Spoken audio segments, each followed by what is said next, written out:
안녕하세요. 6월 18일 토요일입니다. 오늘은 사무엘상 26장 1절부터 12절까지입니다. 제가 읽겠습니다. 10사람이 기브아에 와서 사울에게 말하여 이르되 다윗이 광야 앞 하길라산에 숨지 아니하였나이까 하매 사울이 일어나 10광야에서 다윗을 찾으려고 이스라엘에서 택한 사람 3,000명과 함께 10광야로 내려가서 사울이 광야 앞 하길라산 길가에 진친이라. 다윗이 광야에 있더니 사울이 자기를 따라 광야로 들어옴을 알고 이에 다윗이 정탐꾼을 보내어 사울이 과연 이룬 줄 알고 다윗이 일어나 사울이 진친 곳에 이르러 사울과 넬의 아들 군사령관 아브넬이 머무는 곳을 본즉 사울이 진영 가운데 누웠고 백성은 그를 둘러 진쳤더라. 이에 다윗이 햇사람 아히멜렉과 스루야의 아들 요압의 아우 아비새에게 물어 이르되 누가 나와 더불어 진영에 내려가서 사울에게 이르겠느냐 하니 아비새가 이르되 내가 함께 가겠나이다. 다윗과 아비새가 밤에 그 백성에게 나아가 본즉 사울이 진영 가운데 누워 자고 창은 머리곁 땅에 꽂혀 있고 아브넬과 백성들은 그를 둘러 누웠는지라. 아비새가 다윗에게 이르되 하나님이 오늘 당신의 원수를 당신의 손에 넘기셨나이다. 그러므로 청하오니 내가 창으로 그를 찔러서 단번에 땅에 꽂게 하소서. 내가 그를 2번 찌를 것이 없으리이다 하니 다윗이 아비새에게 이르되 죽이지 말라. 누구든지 손을 들어 여호와의 기름 부음 받은 자를 치면 죄가 없겠느냐 하고 다윗이 또 이르되 여호와께서 살아계심을 두고 맹세하노니 여호와께서 그를 치시리니 혹은 죽을 날이 이르거나 또는 전장에 나가서 망하리라. 내가 손을 들어 여호와의 기름 부음 받은 자를 치는 것을 여호와께서 금하시나니 너는 그의 머리 곁에 있는 창과 물병만 가지고 가자 하고 다윗이 사울의 머리 곁에서 창과 물병을 가지고 떠나가되 아무도 보거나 눈치채지 못하고 깨어있는 사람도 없었으니 이는 여호와께서 그들을 깊이 잠들게 하셨으므로 그들이 다 잠들어 있었기 때문이었더라. 아멘. 이전에 다윗과 사울이 만나서 다윗이 사울을 죽일 수 있었는데 그러지 않았음을 알고 사울이 다윗에게 나는 악을 행했고 너는 나에게 선으로 그렇게 대하니 또 하나님이 너가 나를 죽일 기회를 주셨는데도 나를 살려주었으니 너는 나보다 의롭다 라고 고백하고 네가 정말 이스라엘 왕 될 줄을 안다, 그런 이야기도 하고 자기 집으로 돌아갑니다. 그렇게 말했다는 것은 더 이상 다윗을 쫓지 않겠다는 그런 뜻 아니었나요? 오늘 사울에게 10사람들이 찾아가서 다윗이 어디에 있다고 고발하니까 사울이 다시 3,000명이나 되는 사람들을 이끌고 다윗을 추격해 옵니다. 다윗을 죽이겠다고 온 거죠. 또 다시 죽이겠다고 온 겁니다. 얼마 전에 그가 한 이야기는 까맣게 잊은 것 같습니다. 그렇게 다윗이 있다고 하는 그곳까지 와서 진을 칩니다. 한가운데 사울이 있고 3,000명이나 되는 사람들이 마치 바리케이트를 치듯이 다 사울을 중심으로 전부 진영을 갖추고 사울을 보호하면서 그렇게 있었던 거죠. 사울은 도대체 왜 그런 걸까요? 이제 그만하면 되지 않았나요? 사울이 여전히 자기 마음속에 오르락 내리락 하는 마음들이 있었을 것이고요. 그리고 사울을 충동질하는 사람들이 있었던 겁니다. 사울에게 다시 다윗의 이야기를 하니까 사울이 그를 죽여야겠다고 이렇게 나설 수밖에 없는 그런 모습을 다시 보일 수밖에 없는 사울의 처지가 있는 거죠. 여전히 그는 자기의 마음을 완전히 결정하지 못한 채로 시시때때로 변하는 자기의 마음속에 있는 것 같습니다. 우리도 그럴 때가 많죠. 무엇인가 결심하지만 그 결심들이 바뀔 때가 많습니다. 더더군다나 어떤 선한 일을 할 때나 어떤 일을 할 때에도 누군가가 옆에서 소위 말해서 바람을 넣는다고 할 때가 있죠.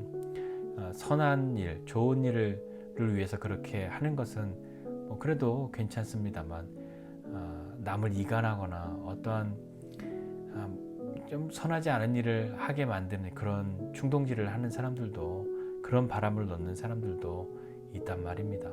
그런 이야기를 들으면 어떤 사람이든 한번 마음이 흔들릴 수밖에 없는 거죠. 보통의 결심과 결단이 아니고서는 그런 이야기를 물리치기가 쉽지 않을 텐데 사울은 오죽했겠습니까? 사울이 그렇게 찾아가죠. 그러니까 다윗이 이야기합니다. 자기의 수하에 있는 사람들에게 두 사람에게 아히멜렉과 아비새에게 이야기하죠. 누가 나와 함께 사울에게 가겠느냐. 아비새가 가겠다고 대답합니다. 내가 함께 가겠습니다. 아비새나 아히멜렉이 다윗이 누가 나와 함께 사울에게 가겠느냐라는 이야기를 할 때 그 뜻을 어떻게 이해했을까요? 우리가 가서 사울에게 가서 좀 그러지 말라고 이야기하러 가는데 같이 갈래? 뭐 그런 의미로 들었을까요? 아니면 그들이 듣기론 사울을 죽이러 가자 하는 이야기로 들었을까요? 물론 그 앞에 다윗이 사울을 죽일 기회가 있었음에도 죽이지 않았고 자기와 함께한 사람들에게도 그렇게 하지 말라라고 이야기했는데 지금은요 보면 상황이 그렇지 않나요? 사울이 약속을 어기고 무엇인가 계속해서 불의하게 행하는 것처럼 여겨지니까 아니 전에도 살려줬는데 그렇게 해서 이제 마치 안 쫓아올 것처럼 네가 다음 왕이구나, 내가 다 안다, 너는 정말 나에게 선으로 베풀었다, 하나님 내게 복 주시기 원한다, 그런 얘기하면서 돌아갔는데 또 죽이겠다고 찾아온 그를 보았을 때 다윗의 수하에 있는 사람들이 어떤 마음을 가졌을까요? 야, 다윗도 이제 못 참는구나, 한번 그렇게 했으면 되지, 또 이렇게 한다면 뭔가 더 중대한 것을 행해야 할 때가 되었구나, 내가 그 일을 도와야지 라고 하는 마음을 혹시나 갖진 않았을까요? 그래서 누가 나와 함께 사울에게 가겠느냐 라는 의미를 어떻게 이해했을지를 한번 좀 생각해 보게 됩니다.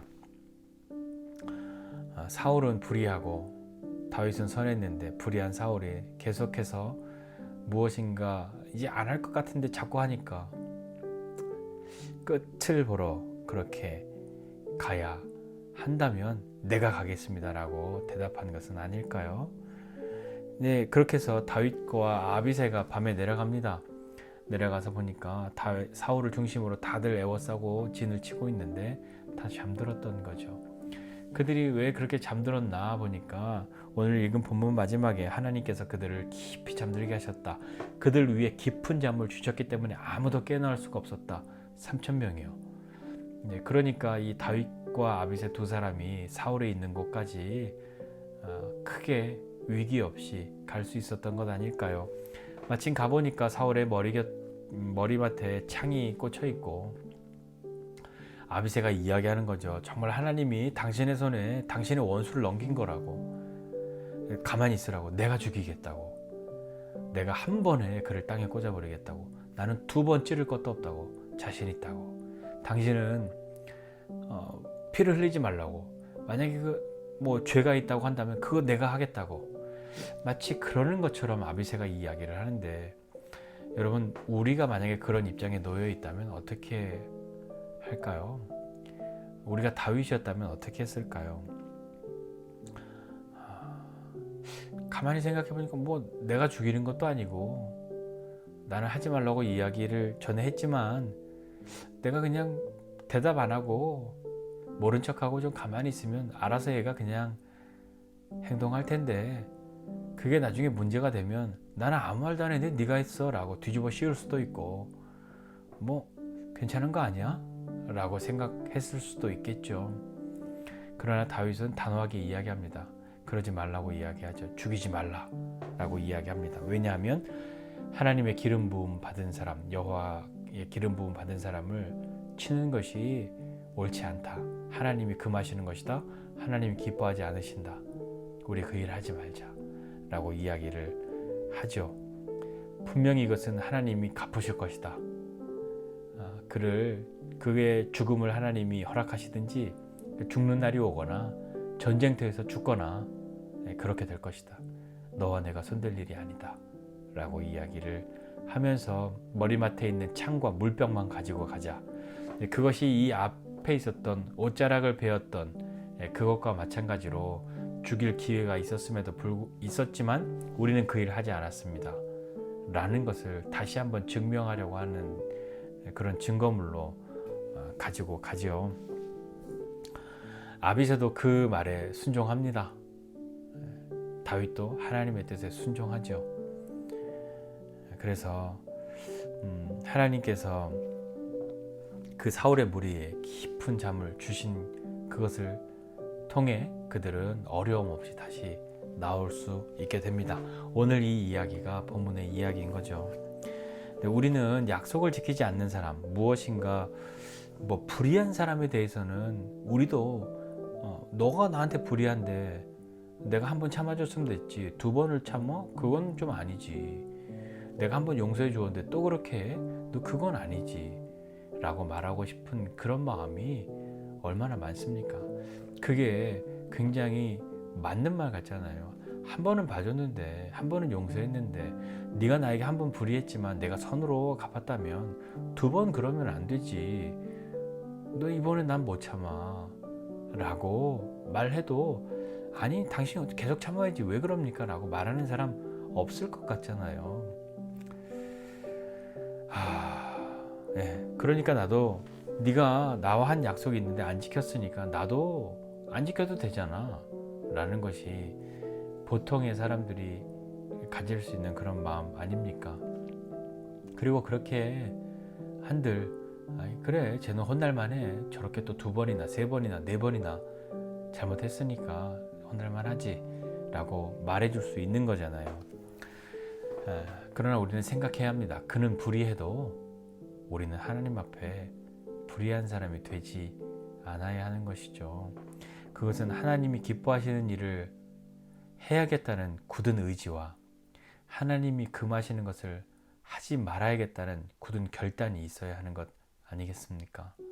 그래야 그는 불의해도 그는 약속을 어겼어도 우리는 하나님 앞에 하나님을 기쁘시게 하는 사람이 되려는 수고와 노력, 믿음과 결단, 믿음의 용기, 그것이 우리에게 있어야 하지 않겠습니까? 우리가 믿음을 쓸 때 믿음의 용기라는 이야기 제가 종종 하는데, 여기서 가지는 용기는 뭐냐면 내가 갚지 않아도 하나님이 갚으셔 라는 믿음과 용기인 것이죠. 다윗이 고백했잖아요. 우리가 하지 말자. 하나님이 그가 죽는 날이 오게 하든 전장에서 망하게 하든 하나님이 하실 것이다. 어떻게 보면 아비새의 이야기처럼 지금이 하나님이 우리에게 주신 기회입니다.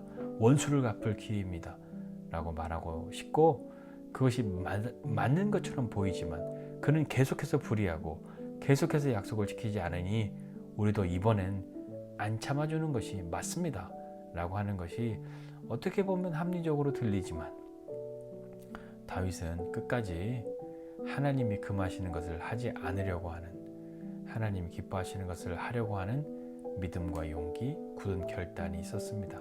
그러니까 아비새가 말할 때도 망설임 없이 아니다 라고 이야기할 수 있었던 것이죠. 그것은 평상시에 그런 마음 없이 이런 중대한 때에, 위기의 순간에, 급박한 때에 하나님의 뜻을 따르기로 결정하는 것은 참 쉽지 않습니다. 우리의 일상에서 적은 순종들이, 작은 순종들이 모였을 때 큰 순종할 수 있는 것이고요. 그리고 그는 불의하고 그는 거짓을 말하고 그는 약속을 지키지 않았다 할지라도 우리는 하나님이 갚으실 것을 믿는 믿음으로, 우리는 하나님이 기뻐하시는 것, 하나님이 금하시는 것을 하지 않는 것, 그것을 선택할 수 있는 믿음과 용기가 필요합니다. 정말 믿음과 용기가 필요한 것이죠. 모두가 그렇게 할 수 있는 것이 아니니까요. 그리고 한 번은 멋있게 흉내낼 수 있으나 두 번, 세 번 그렇게 한다는 것은 더 어려운 일 아닙니까? 그러나 매일매일의 시간 속에서 우리는 하나님이 기뻐하시는 것을 기꺼이 선택하고 하나님이 금하시는 것을 단호히 거절할 수 있는 믿음과 용기를 가진 그런 사람 되기를 주님의 이름으로 축복합니다. 기도하겠습니다. 하나님 아버지, 은혜와 사랑을 감사드립니다. 하나님 우리가 선을 행했을 때 당연히 선으로 돌아와야 하고, 우리가 선을 행했을 때 악으로 갚는 것에 대해선 한 번은 참아주지만 두 번은 우리도 악으로 맞대응해도 괜찮아 라고 하는 것이 세상의 선한 논리입니다. 그러나 주님, 우리는 그 세상적인 기준의 선함을 따르지 아니하고 주님의 말씀을 따르는 사람 되게 해주십시오. 억지로 이만큼 하자고 하면 더 해주고, 겉옷 달라 하면 속옷까지 내어주고, 이쪽 뺨을 치면 저쪽도, 이만큼 가자 하면 더 많이 가고, 그렇게 하는 것이 참 쉽지 않다는 것 우리가 우리의 삶에서 경험합니다. 주님 한 번은 우리가 멋있게 믿음으로 그렇게 베풀고 선을 행할 수 있는데 왜 2번은 하기가 어렵고 왜 3번은 하기가 어려운지요. 주님, 우리에게 은혜를 베푸사 하나님이 어떤 분이신지 알게 하여 주십시오. 하나님은 우리를 위하여 은혜 베푸시는 것, 그리고 우리를 위하여 싸우시는 분이심을, 그리고 하나님이 우리에게 선으로 행하였던 것을 악으로 갚는 것에 대해서 반드시 갚아주시는 분이시라는 것을 믿는 그 믿음으로 다윗이 있었던 것처럼 우리도 하나님께서 우리의 것을 갚아주시는 분이라는 것을 기억하고, 악으로 돌아가는 것에 대해서도 하나님께서 그것을 바꾸셔서 우리에게 선으로 베푸심을 기대하고 하나님 앞에 나가는 사람 되게 하여 주시옵소서. 하나님, 오늘 우리가 하나님 기뻐하시는 것을 기꺼이 선택하고 하나님이 금하시는 것을 단호히 거절할 수 있는 믿음의 용기 가진 사람 될 수 있도록 우리를 격려하여 주시옵소서. 감사드리고 예수님의 이름으로 기도드립니다. 아멘.